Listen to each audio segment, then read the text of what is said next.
भीष्म बाणों की सैया पर लेटे ना, तो भगवान श्री कृष्ण गए के साथ रहो। समय समय के मेरी माँ उड़ सकते हैं,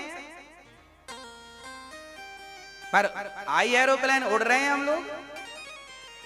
किसी ने सोचा था कि घर घर टीवी होगी और सारा संसार इतनी सी टीवी में दिखेगा, सबके जेब में मोबाइल होगा, अमेरिका में बैठा व्यक्ति भी बात करेगा। आपके दादा परदादाओं ने कभी सोचा था? कैसा भी संभव है ऐसी टेक्नोलॉजी आएगी? आई, बातचीत चल रही है अमेरिका, यहां से बैठे बैठे 2 मिनट में हालचाल पूछ लेते हैं। अरे भाई, अब वो लोग कहें भाई ये तो हो ही नहीं सकता, हुआ नहीं, हम नहीं एक्सेप्ट करेंगे। अब एक सज्जन बोले हम मोबाइल नहीं रखेंगे। अरे भैया, अब जमाना है, अब क्या करोगे, रखना पड़ेगा। पता है कि मोबाइल के टावर से नुकसान होता है, पर फिर भी वो नुकसान सहन करके रखना पड़ेगा, जमाने की डिमांड है इसलिए। चलो, मेरी तो प्रार्थना सबसे, बच्चों से लेकर बूढ़ों तक से केवल एक प्रार्थना है कि आप सभी समय के साथ चलना सीख जाइए। जैसा समय है वैसा अपने आप को ढाल लीजिएगा, तब सफल हो। नहीं तो अपडेट जान रहे हो ना, आज हर चीज अपडेट हो रही है, हर चीज। अपने आप को तुम अपडेट क्यों नहीं करते हो? जो व्यक्ति अपने आप को अपडेट नहीं करता वो फेल हो जाता है। जमाने के हिसाब से जो व्यक्ति नहीं रहता फेल हो जाता है। पहले लोग बैलगाड़ियों में यात्रा करते थे, अब कार से यात्रा होती है। गया वो जमाना बैलगाड़ी का, छकड़े का जमाना। एक जमाना था स्वामी विवेकानंद जी छकड़े से यात्रा करते थे, बैलगाड़ियों में बैठ बैठ के पूरा भारत घूमते थे। गया वो जमाना, अब कार आ गई। समय बदला, लोगों ने अपने आप को बदला। आपसे प्रार्थना है थोड़ा सा परिवर्तन अपने में करो, जमाने के हिसाब से जियो, बहुत सुखी रहोगे। भगवान पर विश्वास कभी ना छोड़ो, और समय जैसा जिला रहा है बस चलते रहो समय के साथ साथ। समय की अवहेलना ना करना। पितामह भीष्म ने अपनी प्रतिज्ञा नहीं तोड़ी।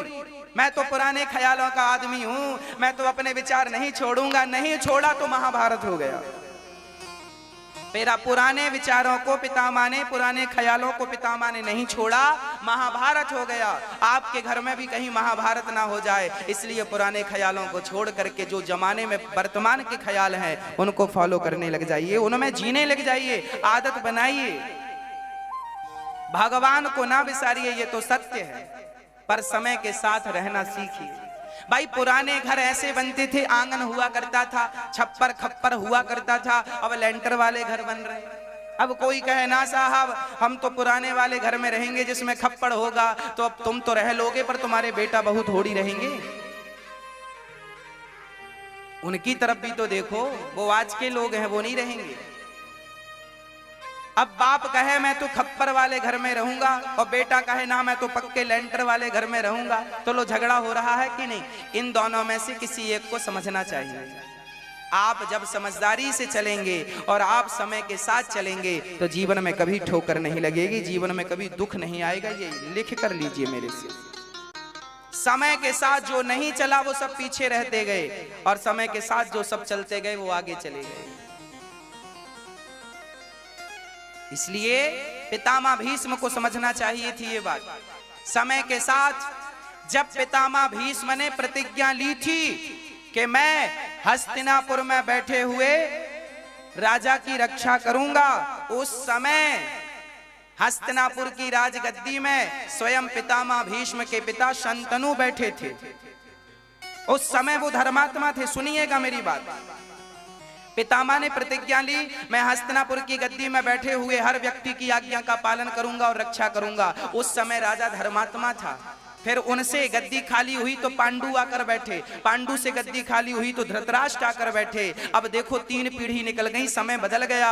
अब पितामह को भी समय के साथ अपनी प्रतिज्ञाओं को बदल लेना चाहिए था कि नहीं? अब जब आंखों से देख रहे हैं कि मेरा ये बच्चा दुर्योधन गलत है, नालायक है, तो क्या इनको प्रतिज्ञा तोड़नी नहीं चाहिए थी? हाँ या ना? बोलो हाँ या ना? तोड़नी चाहिए। नहीं तोड़ी, नहीं तोड़ी, महाभारत खड़ा है। प्रिय भक्तों,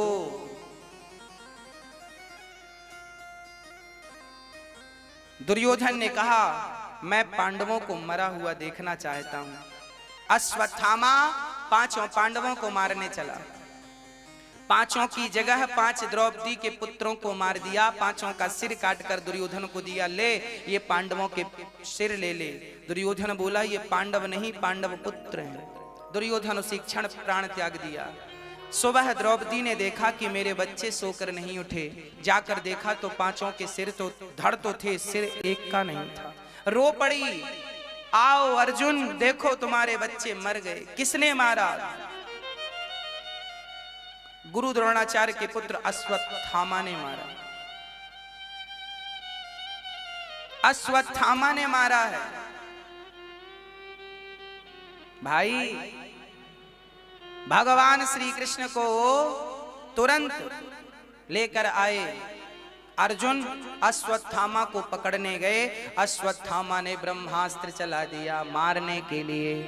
अर्जुन कृष्ण से बोले, कृष्ण कृष्ण महाबाहो भक्तानां भयंकरा त्वमेको दह्यमानानामपवर्गोऽसि संस्रते। हे प्रभु मेरी रक्षा करो। भगवान बोले, कांटा लग जाए तो कांटे को कांटे से निकाल देना चाहिए। तुम भी ब्रह्मास्त्र चलाओ, तुम भी ब्रह्मास्त्र चलाओ। अर्जुन ने चलाया, दोनों ब्रह्मास्त्र टकराए, पृथ्वी डोलने लगी। भगवान ने अपने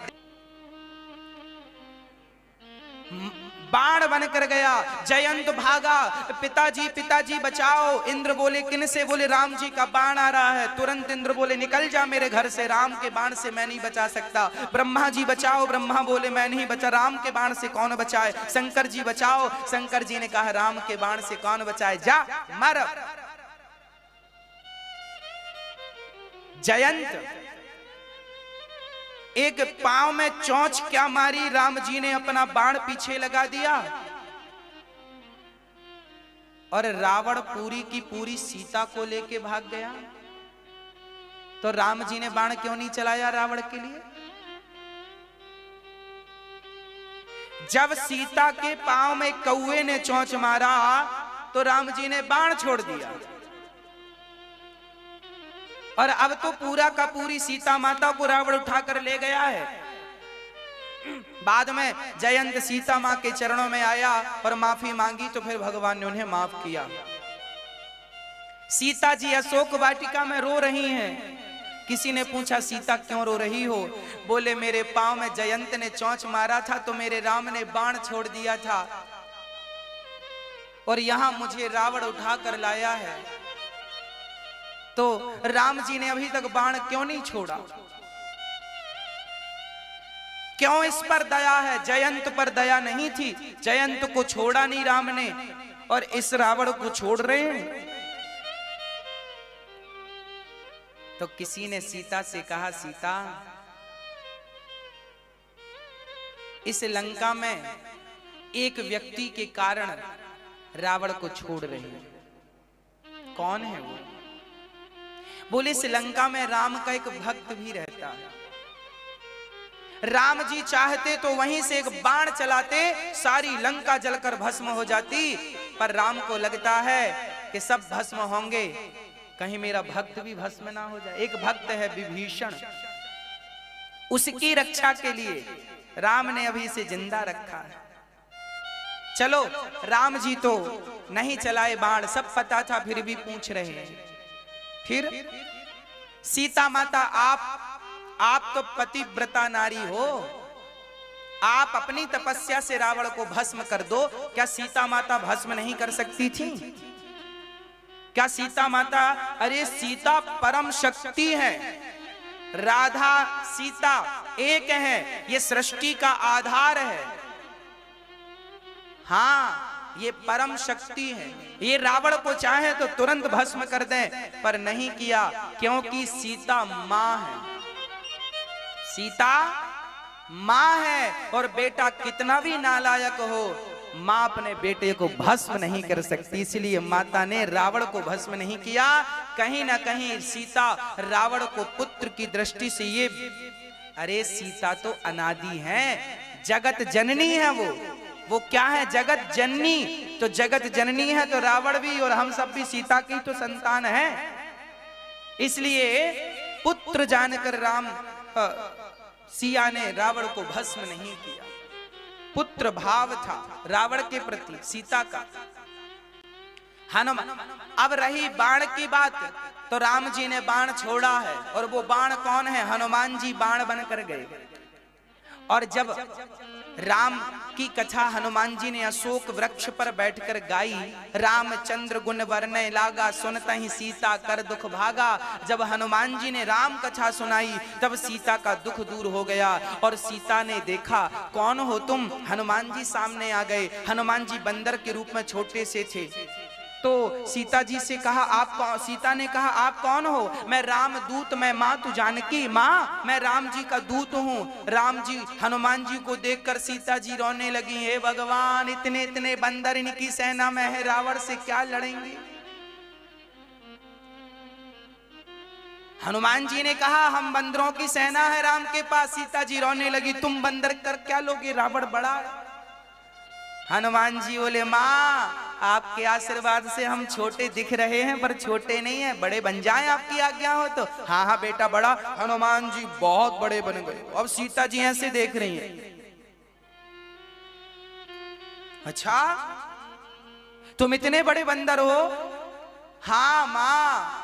तो इतने बड़े और कितने हैं? बोले, जितने राम की सेना में है। राम ने सबको इतना ही बड़ा बना रखा है। राम तो अपने भक्त को बड़ा बना के रखते हैं, छोटा नहीं रखते।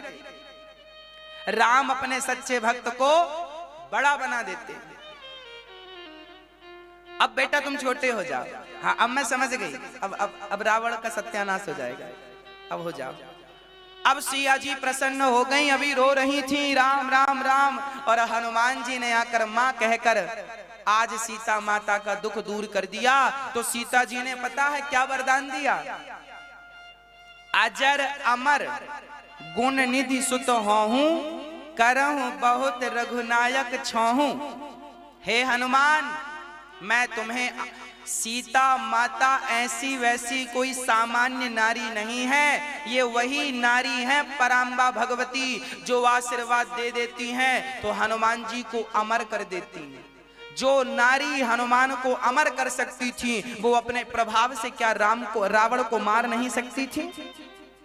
पर नहीं, राम सीता जी जानती हैं कि रावण को मैं मार दूंगी तो श्रेय मुझे मिल जाएगा, और मैं नहीं चाहती कि मेरे पति की झोली में श्रेय ना जाए। अरे रावण को मारने का श्रेय तो राम को ही मिलना चाहिए, इसलिए सीता जी ने रावण को नहीं मारा। हनुमान जी ने सीता माता का दुख दूर किया तो उन्हें अमरता का वरदान मिला कि नहीं?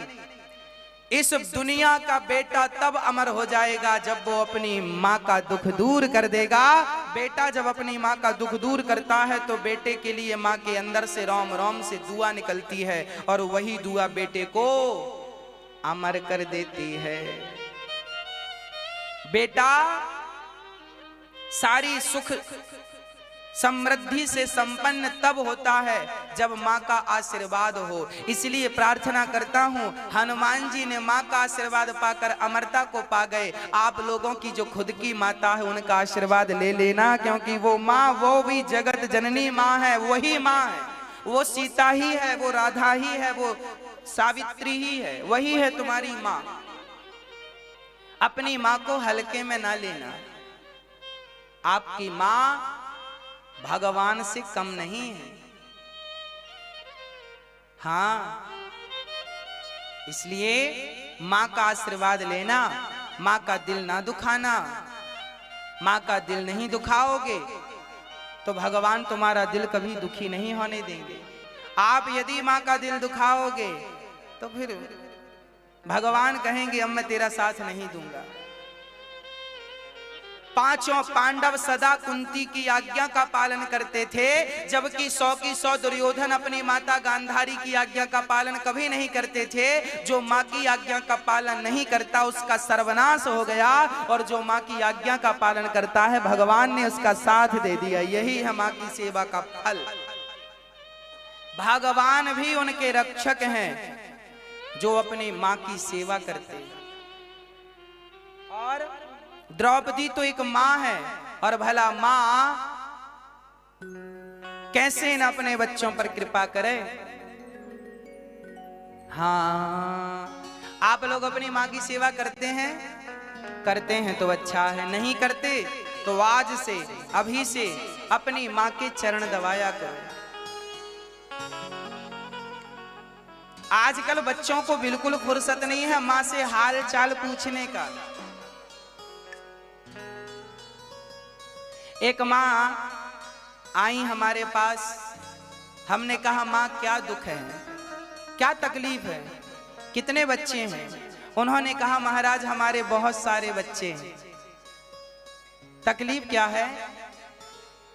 तकलीफ यही है कि बेटा कभी बात नहीं करता, कभी हाल चाल नहीं पूछता। या पर लेटे थे, आज भगवान को देखकर स्तुति करते हैं। इति मति रूप कल्पिता वितृष्णा भगवत, तुरंत वैराग्य हो गया। धृतराष्ट्र गांधारी का अनशन करके दोनों ने प्राण त्यागे और उद्धार हो। ये लोग ना लाते बातें खाते खाते घर पे ही रहते हैं, घर से पता नहीं निकलना नहीं चाहते लोग। वैराग्य बिल्कुल नहीं। बेटा लात मारे तो खा लेंगे, नाती लात मारे सह लेंगे, पर घर से नहीं निकलेंगे। पता नहीं घर ने किस प्रकार, यही माया है भगवान। कितना कष्ट उठाकर भी लोग वैराग्य की ओर नहीं बढ़ते। मेरी माँ, भक्तों संसार में रहो, पकड़ने में सुख नहीं है, संसार को छोड़ देने में सुख है। अरे अब तो छोड़ दो। भगवान लीला पूरी करके गए, परीक्षित को आशीर्वाद देकर भगवान के जाते ही पांचों पांडव स्वर्गारोहण के लिए निकल पड़े। परीक्षित इस कलिकाल के प्रथम राजा बने और परीक्षित ने कलयुग को रहने के 4 कमरे बनवाए। कलयुग कहां रहता है? 4 जगह कलयुग का निवास है। कहां कहां? द्यूतम पानम स्त्रियः सूना यत्रा धर्मश्चतुर्विधा। कलयुग का पहला ठिकाना है जुआ। जहां जुआ है, देखो जुआ खेला कौरवों ने, सत्यानाश हुआ। आप लोग बच के रहना, अपने बच्चों को जुआ से बचाना। जुआ ना खेलो, जुआ ना खिलाओ, नहीं तो सर्वनाश। तुम्हारे घर में रोने वाला, तुम्हारी चिता में आग लगाने वाला बचेगा नहीं। ऐसा नाश करता है ये जुआ। क्या नहीं किया कौरवों का? इतिहास साक्षी है। कौरवों ने जुआ खेला, सर्वनाश हुआ। दुर्योधन मारा गया, दुर्योधन का बेटा मारा गया, दुर्योधन का नाती मारा गया, कुल नष्ट हो गया। रावण का 1 लाख पूत 1.25 लाख नाती, जिसके घर पे दिया न बाती। जुआ खेलोगे तो नाश होगा। द्यूतम, शराब पियोगे तो नाश होगा। शराब धोखे से ना पी लेना, नहीं तो सर्वनाश होने से कोई नहीं रोकेगा। आज उठाकर देख लो प्रेजेंट में आप किसी का इतिहास। हमने ऐसे ऐसे लोगों को देखा है जिनके डंके बजते थे, आलीशान जिंदगी जीते थे, पर शराब की लत लगी तो कुत्तों की मौत मरे। मेरी आंखों के सामने की घटनाएं, हमारे आंखों देखी बातें हैं। बहुत बड़ा आदमी था एक व्यक्ति, बहुत नाम था उसका, पर शराबी हो गया। शराब पी पी के सारी दौलत समाप्त कर दी। याद रखना, हजारों लाखों की दौलत। उस जमाने में लाखों बहुत मायने रखते थे, परंतु शराब की लत लगी तो शराब ने खोखला कर दिया। आज उनके बच्चे जो आलीशान रॉयल जिंदगी जीते थे, आज उनके बच्चे मजदूरी करते हैं। आज उनके बच्चे क्या करते हैं? मजदूरी करते हैं। मजदूरी करके बाप ने शराब पी पी के सारी दौलत लुटाई, अब बेटा मजदूरी करके अपना गुजारा कर रहा है।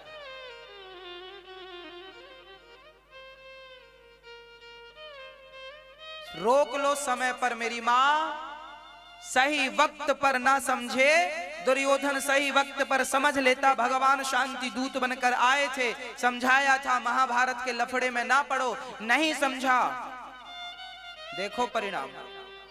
समझ लो मेरी बातें, ये समझना कि जैसे दुर्योधन के सामने भगवान उन्हें समझाने के लिए आए थे, उसी प्रकार भगवान ने मुझे आपके पास भेजा। जाओ इनको समझा कर आओ, समय रहते शायद ये लोग समझ जाएं और जुआ और शराब से बच करके अपना जीवन सुधार लें, भगवान में लगाकर अपना कल्याण कर लें।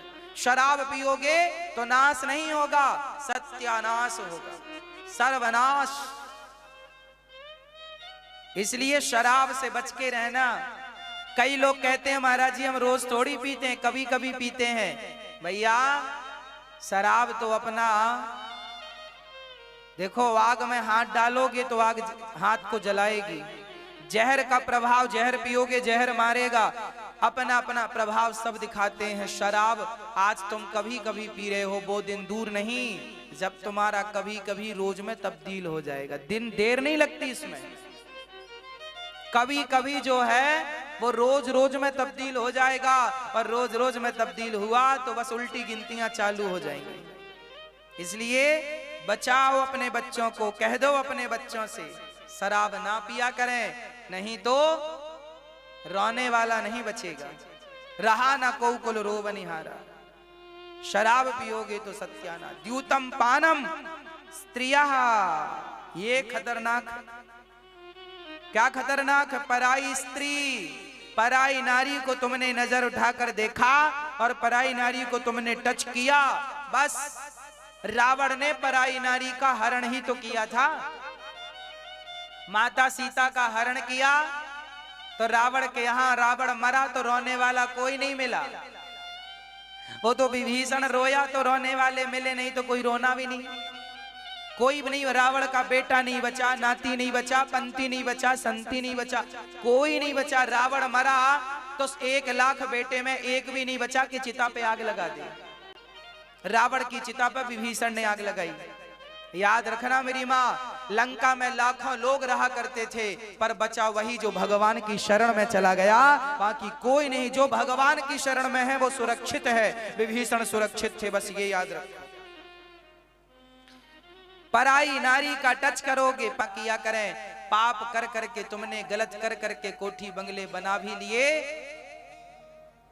तो एक दिन उस बंगले में अकेले पड़ जाओगे। पाप किया है उसका दंड मिलेगा, सब साथ छोड़कर चले जाएंगे। कोठी तो होगी बड़ी पर झाड़ू लगाने वाला कोई नहीं होगा, क्योंकि तुमने पाप से कमाया है। राजा परीक्षित के सिर पे मुकुट थी, वो भी गलत ढंग से कमाई गई थी। जरासंध को मारकर सहदेव से मुकुट मांगकर जरासंध को मारा था भीम भैया ने, तो उसकी मुकुट पसंद आई तो भीम ले आए थे। वही मुकुट परीक्षित पहन कर गए तो कलयुग उनकी मुकुट पर जाकर बैठ गया। और कलयुग जब सिर पर बैठता है तो देखो क्या कराता है, बुद्धि भ्रष्ट कर दिया। राजा परीक्षित ने कभी ब्राह्मणों का और संतों का अपमान नहीं किया, पर आज कलयुग बैठा है तो समीक जी के गले पे मरा हुआ सांप डाल दिया। एक संत का अपमान कर दिया परीक्षित ने, पानी मांगा पानी नहीं दिया, वो समाधिस्थ थे तो मरा हुआ सांप डाल दिया। और जब घर जाकर मुकुट उतारे तो कलयुग उतरा तो बड़ा पश्चाताप हुआ, हे भगवान मैंने तो संत का अपमान कर दिया। पर पश्चाताप जब तक होता तब तक समीक के पुत्र श्रृंगी जी ने श्राप दे दिया, इति लंघित मर्यादम तक्षकः सप्तमे हनि दंक्षति स्म कुलांगारो। अब तुम्हें कलयुग श्राप दे दिया श्रृंगी ऋषि ने, जाओ तुम्हें आज से 7वें दिन तक्षक डसेगा, सांप डसेगा और तुम मर जाओगे। तुमने मेरे पिता के गले पे मरा हुआ सांप डाला है, जाओ तुम मर जाओगे 7वें दिन। ये ऋषि का श्राप लग गया। जन्मेजय श्रृंगी ऋषि ने श्राप दिया तो इनके पिता समीक ने डांटा, क्या जरूरत थी तुम्हें ऐसे धर्मात्मा को श्राप देने की। तुरंत एक शिष्य को भेजा, जाओ उसे कह दो कि वो अपने कल्याण का साधन कर ले। राजा परीक्षित को सवेरे सवेरे श्राप लगा है 5-6 बजे, क्योंकि वो स्नान कर रहे थे श्रृंगी ऋषि, और स्नान करने की बेला सुबह होती है, सुबह ब्रह्म मुहूर्त में। सुबह 4-5 बजे श्राप लगा था परीक्षित को, और 9-10 बजे तो खबर मिल गई कि तुम्हें श्राप लगा है। और शाम को 4 बजे तक तो शुकताल में चले गए, और शुकताल में सुखदेव भगवान का प्राकट्य हो गया। तत्रा भवत भगवान व्यास पुत्रो, व्यास जी महाराज सुखदेव भगवान व्यास जी के पुत्र सुखदेव स्वयं भगवान सुखदेव बनकर प्रकट भये और राजा परीक्षित को कथा सुनाने गए। बैठे हैं राजा परीक्षित ने सुखदेव भगवान का पूजन किया है और कहा महाराज जिसे 7 दिन में मरना हो बताओ उसे क्या करें, क्या करना चाहिए? हमें 7 दिन में मरना है, बताओ क्या करें? अच्छा ठीक है। सुखदेव भगवान ने राजा परीक्षित को दिव्य चर्चा सुनाई। वरी आने से ते प्रश्न, क्या करना चाहिए? इस प्रश्न पर हम कल प्रकाश डालेंगे। ध्रुव चरित्र पर कल प्रकाश होगा। आगे की कथा कल। आइए भगवान शंकर का दर्शन करके आरती उतारते हैं। सभी माताएं बहनें अपने सोना चांदी का विशेष ख्याल रखना। हाँ आइए बड़े भाव से। बोलिए शंकर भगवान की जय। ओम नमः शिवाय।